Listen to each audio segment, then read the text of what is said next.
I used to live in a small town called Fenter. It was a quiet place to grow up, with one school, doctors, a police station, a cinema, with films shown a month after national release date, two restaurants, and a host of local shops on the west side. Over on the east side of Fenter was a residential area with about 40 houses, the town bar, and the local woods, which were about 20 square miles across. Even though I'd grown up my whole life playing in these woods, it was still easy to get lost in them. So my father used to tell me and my friends to never go past the creek that ran through about a mile in. Still, this gave us plenty of space to play in, and we spent many summers building tree forts and playing hide-and-seek amongst these tall trees. One late summer evening, me and my friend Jess were out near the creek, seeing how close we could sneak up on the rabbits that inhabited the woods before they'd notice and run away. I'd spent about 10 minutes searching for one, and in my eagerness, I'd left Jess behind. She'd stopped to examine some odd-shaped rocks, and being impatient, I told her to catch up when she was finished. I was just reaching the hill where the creek bent and curved round to travel off north for another 3 miles when I spied one chewing on some leaves near an oak tree. I held my breath, grabbed my jacket to stop it from flapping in the breeze, and began slowly inching towards it. I was careful to avoid stepping on any twigs. If one snapped underfoot, it was a definite game over. With the sun going down, this would probably be the last chance I got to play before I had to go home for dinner. The rabbit was blissfully unaware of my presence, its brown coat tinged orange by the setting sun, ears flopped down like a hunter's hat. The irony didn't escape me as I crept up on it, silent as the leaves floating in the breeze. I smirked. I was about 4 meters away from it now, and it still hadn't noticed me. Not my best, but not bad. I slowed my pace even more. I didn't want to make a rookie mistake in my excitement and ruin this opportunity. The rabbit finished on its leaf and casually began sniffing the next one before digging in. 2 meters away now, the closest I've ever gotten. I felt my heart beat in my chest, and for a second I was scared the rabbit would hear it thudding against my rib cage and dart off. I shook my head and continued up behind it. It was almost within arm's reach. I couldn't believe it. I stretched out my arms and fingers extended. Wait till Jess heard about this. I'd be the first kid in town to have touched a forest rabbit. My hand was about a foot from brushing its soft pelt now. I could see each individual hair on its back. 30 centimeters. I'd done it. I'd done it! Suddenly, an ear-splitting scream pierced the air, shaking the silence of the woods into shock and causing the resting birds to panic and scatter from the trees. I gasped, and as quick as a flash, the rabbit was under the bush and gone forever. I cursed aloud and spat, frustration clouding my head. It was a good few seconds before I even stopped to think where the scream had come from.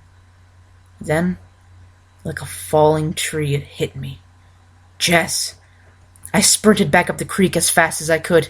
She'd been about 200 yards back when I last seen her, near the old silver birches. It took me about 2 minutes to reach the spot next to the weird pile of rocks. My brow was covered in sweat, and my hair was messed up where the wind had whipped through it all, but the only thing I could think of was finding Jess, even though I knew the woods were perfectly safe, and I cursed myself for having left her alone. I spun around in a circle, scanning for any sign of her, but there was none. "Jess!" I yelled out, my voice traveling through the woods and echoing off the trees. It was getting darker, and tall shadows were being cast all around me like a net. "Jess! Where are you? Call out to me! Jess!" I stood and listened, but there was no reply. I was just about to run further up the creek where the trail began to see if she had started to make her way home when I saw it. On the other side of the creek, about 50 yards away, it stood, tall as the lowest branches of the sycamore next to it, about 7 foot up. It was covered in black rags, ripped and torn across its thin, wiry body with a hood pulled tightly around its head, obscuring its features. 2 white, pupilless eyes stared at me from the shadowed recess, and I spied the flash of teeth. Long, slender arms with hook-like fingers splaying off of stumped hands, almost dragged against the floor by its sides. I suddenly noticed an overpowering smell and wondered how I'd missed it. I'd smelt it before on the farms when the cattle were harvested in the slaughterhouses. It was the smell of death, thick and despairing. I almost choked, but my mouth wouldn't make a sound. I just kept staring at it, petrified, blood running cold through my veins. Even the birds had stopped yelling in protest, and now there was nothing but silence. It and I, locked in a gaze that I would remember to the day I died. I don't know how long I was standing like that. It felt like minutes, but it was probably only a few seconds. Suddenly, it shifted its weight and hunched down. For a brief second, I thought it was going to start running at me, and I almost threw up, uncontrollable fear racking my body. But then I noticed it had stooped to collect something from the ground. I cried out silently. It was Jess, her limp body looking like a doll compared to his freakishly proportioned frame. Despite being thin and stick-like, it picked her up in one bony hand with ease, fingers clasped around her waist, teeth bared in a crooked, humorless smile. It opened up part of its shawl and pulled her close against its blackened torso. I caught a glimpse of a ribcage and rotten flesh. I reached out my arm as if somehow I could pull her back to me, but it was too late. It had turned and started to stride off deeper into the forest. Even if I had known that area of the woods and had the strength to move my legs, I would have never been able to catch up to it, and before I even knew it, it had disappeared from sight, like it had never been there at all. Only the heavy smell of decay was left lingering in the air, the only evidence that I hadn't just imagined the whole thing. I snapped my head round and began to run back towards town.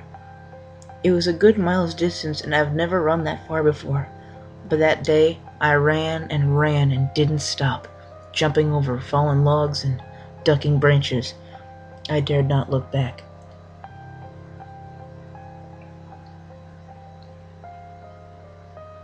The darkness was almost complete by the time I burst from the undergrowth and into the town's edge. I sprinted to the bar and threw myself into the door, practically collapsing onto the floor. I don't really remember much after that, but from what I was told later, it took them about 10 minutes to stop me from screaming about a demon I'd seen in the woods, and that we had to find Jess. By the time they'd actually gotten the story out of me and organized a search party, 2 hours had passed. Jess's dad shook me and shouted at me, asked me what happened to his baby girl. I could only stare dumbfounded and mute until my own father dragged him off and told him to get a grip. The sheriff organized the town's folks into 2 groups, and they each took a section of the woods. I tried to tell them all that they needed to bring their guns, that the thing had to be killed. The thought of going up against such a nightmare unarmed was too much. I begged my father to stay, but he told me to calm down, that I was talking nonsense, and was probably just in shock. My mind making up stories to deal with what had happened. He sent me home to rest under the watchful eye of my mother as he led one of the groups into the woods. 3 hours passed. I was lying in bed, still unable to sleep, huddled in my blankets, paranoid of every shadow and creak, convinced that the nightmare, was going to come back for me. The only witness to its abomination, when I heard the front door open and the heavy steps of men entering the living room downstairs. I listened as they sat down and began to talk. Damnedest thing I've ever seen in my life, Jerry. I don't know what's out there, but it sure riled up the dogs. That was the sheriff speaking. What was it? A bear, do you think, Sheriff? I don't know the speaker, but he sounded young. Maybe one of the farmhands. Maybe. All I know is 2 of my best tracker hounds caught a scent. Started going mad. They tore off into the woods faster than I've ever seen them run, and they didn't come back. Now, we're 2 dogs and a little girl down. Jesus H. Then the voice of my dad. I eased up a little, knowing he was back in the house, and made me feel a little safer. Chris said he had found the poor girl's gloves down by the creek, right where my boys said they were playing. The unknown voice came again. Obviously, Chris. It's true, they were covered in some kind of slime or something, but don't know what. It smelled god-awful. One of the boys almost upped his liquor. Okay, well, at least we know she was there. I'm not hoping for much, but I'll pray. It's one big forest, and the chances of finding her are mighty slim, the sheriff sighed. I suppose I better go tell the family they should be prepared for the possibility that they'll never see Jessie again. Fuck. And no man should have to outlive his kid. And then not knowing like this. Didn't Travis say he saw something big moving through the forest? Another unknown voice. This one knew. Yeah, he radioed in, said he saw some kind of shit, I don't know, giant moving in the distance, but the man was half pissed and it's dark as the bottom of a well out there, probably just jumping at shadows. No, most likely a bear or a wolf or something. Jumped her from behind and dragged her off, the sheriff again. My father spoke, voice raised so everyone could hear. Okay, let's all go home. It's been a tough night. We'll search again for her tomorrow, even if it's only the body we find. It's better than the poor folks not knowing what happened. I want everyone to tell their kids not to go in that forest until we know more for certain what occurred. Understood? There were mumbles of agreement and then solemn goodbyes. The man left and the front door locked shut behind them. My father moved about downstairs for a few minutes before climbing the stairs and going to bed. Before he turned in, he poked his head into my room to check if I was okay. I just pretended to be asleep. I had nothing to say. I didn't even know what to tell myself. But one thing I knew for certain. I hadn't been hallucinating. I'd really seen it, and whatever it was, it had Jess. I waited for half an hour, and I heard my dad climb into his bed before I sat up and switched my bedside light on. I crept out of my bed and got dressed as quietly as I could. Then I descended the stairs. My father taught me how to shoot and maintain a gun a few years back. Out here in the country, it was important to know. Hunting was a tradition amongst the men, and when I was old enough, my father said he would take me camping in the woods for a weekend of game shooting, like his father before him. I knew where my dad kept his .44 Magnum and rounds in the garage, and after searching around for a few minutes, I found the key for the lockbox. I opened it up, loaded the pistol, and grabbed a flashlight before leaving the house and locking the door behind me.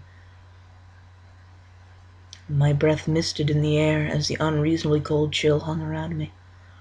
I looked at the forest. Once a place of fun and laughter, now dark and sinister in the moonlight. Branches stretching and contorting towards the sky like skeletal fingers. That thing had Jess, and I couldn't live with myself if I didn't do a damn thing to get her back. After all, it was my fault for leaving her alone out there. I swallowed back the lump in my throat and began tenaciously walking down the road towards the woods. Don't worry, Jess, I thought. I'm coming. As I entered the woods, I immediately began to question my actions. I knew that what I was doing was not smart by any stretch of the imagination, that my foolhardiness could very well get me killed.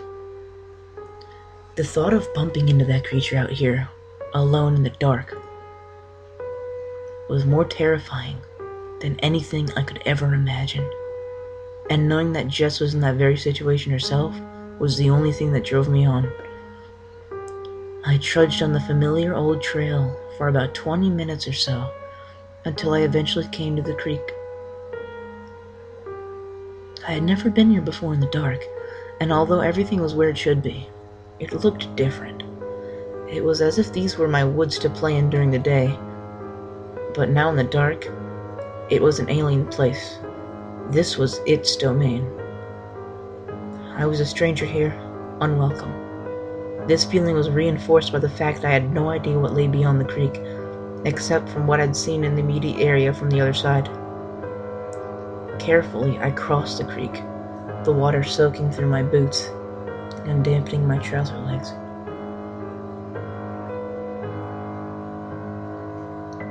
As soon as I stepped out onto the other side, I felt like I was lost. How would I find my way back? Which direction would I go in? I ignored the first question. I had bigger things to worry about at the moment, and decided to head off in the direction I had last seen the creature going. I started walking, vigilant for any signs of movement or noise. I'd expect there to be animals out this late at night, but eerily it was silent, which made me feel vulnerable. Every footstep sounded like an alarm telling the creature where I was. I stopped for a moment and looked around with my flashlight. I felt like the darkness was swallowing me, that the thing sat just outside the borders of light, laughing at my efforts to find it. I realized that if there was anything out there, the light would only serve to give away my position, effectively ending any kind of advantage I would have over it. And after a pause, I switched off the flashlight and waited for my eyes to adjust. It was difficult at first, but after a few minutes, I could make out enough of the forest to start slowly making my way through. It was about 10 minutes later when I heard it. A short, sharp yelp to my left in the distance. I paused and waited to see if any other noise was made. A moment later, a snap echoed through the darkness and a dull thump. I was not alone anymore. Swallowing the fear, I sunk to my haunches and slowly made my way towards the noise. I had plenty of experience at being quiet from the rabbit game, and even in the dark I didn't find it too hard to distribute weight so as to move almost silently. After a while, I reached a clearing where the trees parted to a grassy patch, about half the size of a football field. In the center of the clearing was a rocky depression that sunk down into the earth. I was about to make my way over and investigate when I saw it. It was standing near the edge of the clearing to the south and was slowly limping its way over to the depression, dragging something behind it. In the dark, I couldn't make out what it was, but it was about the size of a child, except if the child had been snapped in the middle. It flapped limply with every bounce like a paper fan. I swallowed a lump and tears stung my eyes. I wasn't sure if I was more scared or sad. I prayed to God to not let it be Jess, and continued to watch it as it reached the pit and then hurled the object over the rim. It hit the ground with the unmistakable sound of crunching bone.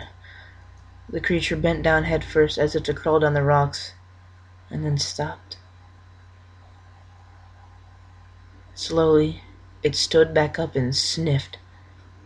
I instinctively pressed my back to a tree, removing myself from view and strained to listen. I heard it sniff again and softly and walk around in what sounded like a small circle. And then, nothing. I waited. For what seemed like an eternity, I waited. I was unbearably tense, expecting to see its milky eyes slowly peer around the side of the tree, followed by that big, crooked smile at any second, or a long-hooked finger to slide out of the darkness and rest itself on my shoulder. And nothing happened, though. And nothing continued to happen for the next couple of minutes. Gathering my courage, I hesitantly glanced around the trunk only to see the clearing was empty. I double, triple, and quadruple checked the area, making deadly sure it was gone, and then I stepped out back to the clearing edge, making sure to keep low to the ground. To step out into the clearing was out of the question, suicidal. What if it was only hiding at the clearing edge itself, or waiting in the rocky fissure at the center? It would defy all logic, rebel against every survival instinct, and yet I had to know. I had come here looking for Jess. If I turned back now without checking to see if it was her, crumpled and contorted at the bottom of those rocks, then I may never know. The sheriff was right. The not knowing was the worst part. Before I stepped out, I pulled the magnum from out of my waistband and cocked the hammer back, being careful to mute the click by smothering it between my legs. When it was loaded and ready to fire, I began to slowly inch my way out of safety of the tree line and into the open. I took a few steps and stopped, waiting to see if anything came crashing towards me. When nothing did, I continued my cautious journey to the depression. When I reached the lip, I aimed the gun ahead of me and looked over. It was a couple of feet deep, about 10 or so, and was a little larger than I had expected. One side of the hole was hollow and extended into the ground as sort of a cave, large enough to drive a car through. At the mouth of the cave was a body, slumped over a jagged rock. I glanced around again, making sure I wasn't being snuck up on, and then I started to lower myself down. I would just need a quick glance to make sure it wasn't, or was, Jess, and then I'd leave. Run back to Fenter. I'd wake my dad and the others, lead them here, and we'd kill it. In this cave that was surely its dwelling. It could be in there right now, watching me struggle down the smooth rock.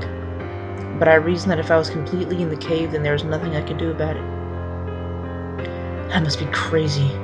Fear has consumed my brain so completely, I must not be able to feel anything anymore, I thought. Well, this was proven wrong when I slipped and fell off the side of the rock, landing awkwardly and sending pain shooting through my ankle. I almost cursed aloud, but bit down on my lip and shouted silently in my head. Luckily, it wasn't twisted. Just achy, and I was able to walk on it without a problem. The last thing I needed now was a broken foot. My thoughts were so preoccupied with the sudden pain that I had forgotten I was now right next to the cadaver. My leg bumped against it, and I spun round, gun at the ready, almost firing it off into the rocks. I quickly berated myself for being so trigger itchy, and then looked down. Relief and repulsion flooded through me. From this close, I could see it wasn't Jess. It wasn't even human. Instead, I realized it was a large dog, one of the sheriff's hounds that had gone missing earlier. Its back was snapped in two and folded upon itself, and its snout was crumpled back into its face, turning it into a flat, tooth-filled gap. Blood, fur, bone, and brain were splattered over it, and one eye hung loosely from the socket. The eye was positioned in such a way that it appeared to be staring right at me. I looked away and felt bile rising in my throat. The smell of death and decay was overpowering this close to the cave, and I dreaded to think what other corpses were nestled away inside. I was about to begin scrambling back up the edge of the depression when I heard a sob. I spun round and stared into the darkness of the cave. It sounded faint, as if it had come from quite a way away, echoing through narrow rock passages until eventually finding its way to the surface. It came again. This time, it was unmistakable. It was the sound of a child crying. The first thoughts that rushed through my head were of joy. She was alive. It must be Jess, hidden away deep in this creature's lair. And as soon as the thought had come, I realized, with a fear unlike any I'd ever thought possible to feel, that I would have to go into the cave and get her. I didn't have a choice. I just couldn't turn back now. I may as well kill myself with the gun I held in my shaking hand and live with the guilt. I pulled out the flashlight and, readying the gun, switched it on. The beam stung my eyes for a few seconds as they adjusted to the sudden light, but I could see the cave went on for a few meters before widening into a kind of large, rocky chamber that had passages of varying sizes detouring off further underground. I entered the mouth of the cave and shone the beam over the walls and the floor. The beam danced over bones scattered across the ground. It looked as if every type of animal in the forest had eventually wound up in here, torn apart and stripped of flesh. I covered my mouth and nose with the sleeve of my gun hand and continued to walk. There were 4 passages, and the sobbing appeared to be coming from one of the furthest to the left. Thankfully, it was one of the wider ones, and I found I could comfortably walk down and still have enough room to stand up straight. If the creature were to come now from the mouth of the cave, I would be trapped. However, if it was already in the cave, then I was walking straight into its spindly, disproportionate arms. I swallowed hard and continued to walk. After a couple of meters, it turned right sharply and opened up into a small version of the chamber I had just come from. I was amazed to find it was full of items. Watches, jewelry, passports, letters, glasses, clothes, books, wallets. It went on, as if a museum to sentimentality and trinkets. I picked up one of the passports and opened it up. Paul Ashcroft, born 1972, Herronford, Ohio.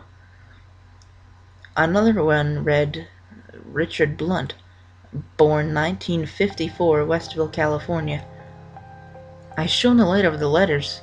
Seeing the addresses were places to all over the country.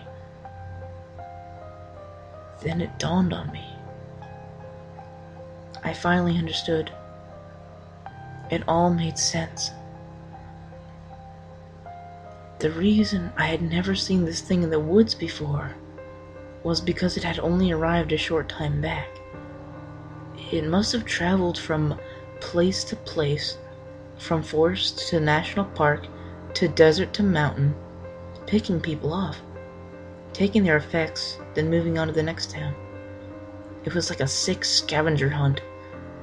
It was killing people and then keeping their items as souvenirs. Another sob brought me back to reality, and I dropped the password to the ground. I hurriedly walked back to the chamber I now called the museum, and found another short passage, and then a medium-sized cavern. Inside, Jess was sitting on the floor and crying. She looked up when my light shone over her and covered her eyes. Please let me go. She burst out into fresh sobs, tears streaming down her pale cheeks. I stood paralyzed for a second. I was so intent on finding her that now I had no idea quite what to do. I decided that I best let her know it was me before deciding on anything. I shone the light upward, illuminating my face. Jess stopped sobbing and stared. Jess, I've come to rescue you. We don't have much time. We need to go now, before that thing comes back to find me here, I whispered, kneeling beside her. She did nothing for a few moments, then threw her arms around me, her body shaking. I thought I was going to die down here. I thought it was going to eat me like it did the rest. I don't... It's... She trailed off, unable to get her words out through the tears. I squeezed her back for a moment, and then went to lift her. The sound of metal clanging against rock reverberated through the cave. I shone the light down, and my heart sunk. She was chained to a heavy metal ring pin that had been nailed deep into the rocks beside her.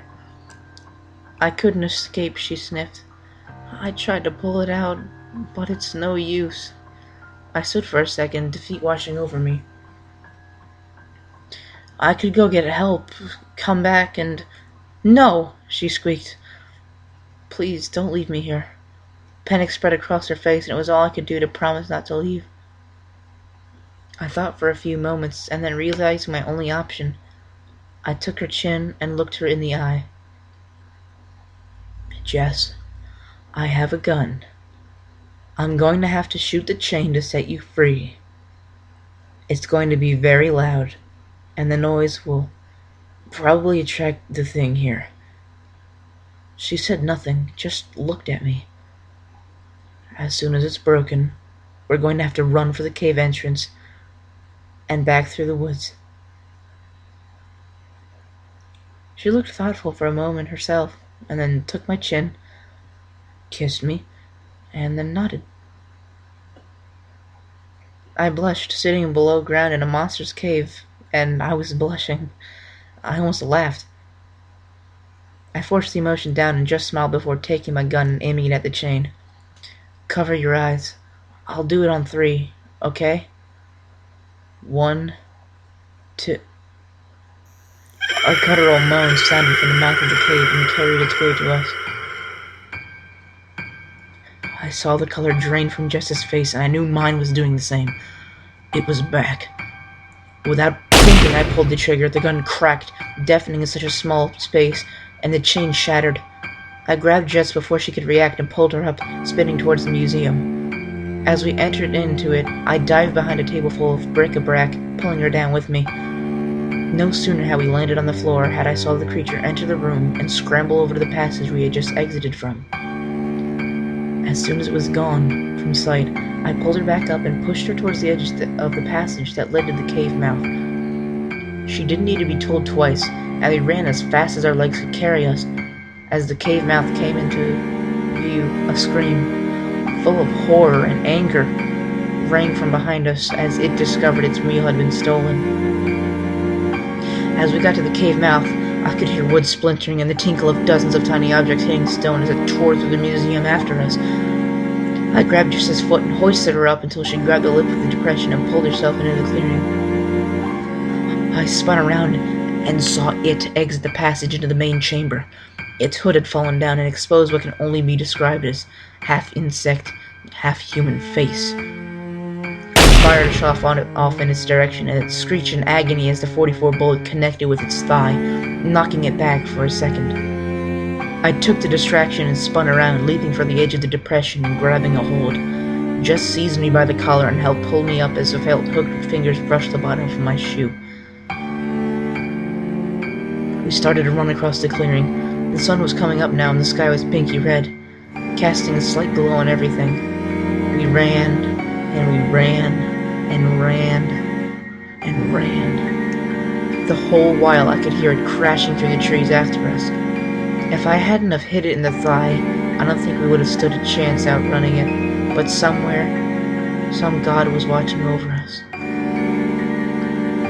It was about 45 minutes before we reached the creek, and by the time we saw the edge of the woods, an hour had passed. I still, to this day, do not know how he managed to run so fast and far without stopping. But I do remember the adrenaline coursing through me so violently that I shook for hours afterwards. When we reached Fenter, I fired the gun off into the air. Within 2 minutes, dumbstruck townspeople surrounded us, some asking what happened, others grabbing and hugging Jess, and most just staring blankly. When Jess's father arrived, he broke down and cried, holding his girl to his chest and thanking God, and me, equally for his daughter's safe return. When my father arrived, he took the gun from me, put his hand on my shoulder, and gave me a look. It was a look that said he didn't care what happened, just that he was glad I was safe. Regardless, we had to explain to the sheriff what had happened. After we both explained our stories, a group was organized and armed, and I was asked to lead my dad, the sheriff, and 20 or so other men to the cave. I was tired and reluctant to go back, but next to my dad I felt safe. After a couple of hours, we came across the clearing and found the cave system just as we had described it. The museum was empty. The shattered chain was found at the back untouched, and a brief examination of the other caves revealed them to contain skeletons of other people, later identified as other missing persons from the towns that backed off of Fenter Woods. A medical check showed that they had been dead for days. The woods were searched all day, but nothing was turned up. That night, As I looked out my window before going to sleep, I saw it again, standing at the edge of the woods. It looked at me through my window for a while, and I stared back, like when we had first encountered one another. And then it turned and walked back into the woods. I knew that this would be the last time I saw it. It was moving on to another place, away from Fenter, from this area. The woods were searched for another week, but nothing was found. The official report stated people had been kidnapped and killed by a maniac who had escaped into the wilderness before he could be apprehended, although the people of Fenter never questioned our versions of the story. So, that is my account. This all happened 12 years ago, and it is but a distant memory. Jess has just finished university and is going on to become a lawyer for animal rights, and I am working on the family farm after dropping out of college. I tell you this story not to entertain you, but as a warning. Next time you decide to go hiking in the mountains or camping in the woods, it is still out there. And next time, it might be your town it decides to visit. Be safe.